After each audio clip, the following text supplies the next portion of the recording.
লেবাননে স্থল অভিযান শুরু করেছে ইসরায়েলি বাহিনী। তবে এ অভিযান শুরু করে প্রথম দিনেই ব্যাপক ক্ষয়ক্ষতির মুখে পড়েছে ইসরায়েলি প্রতিরক্ষা বাহিনী। লেবাননের সীমান্তের ভেতরে প্রবেশ করে আবারও পিছু হটেছে তারা।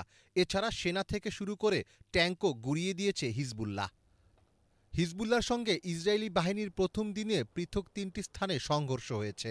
এতে ইসরায়েলের ব্যাপক ক্ষয়ক্ষতি হয়েছে।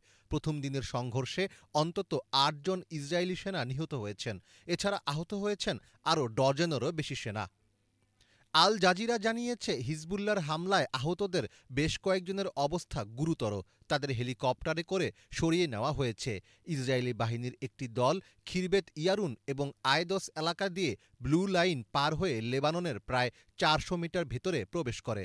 কিন্তু কিছুক্ষণ অবস্থানের পরই হিজবুল্লাহর আক্রমণ সামলাতে না পেরে তারা আবার পিছু হটে যায়।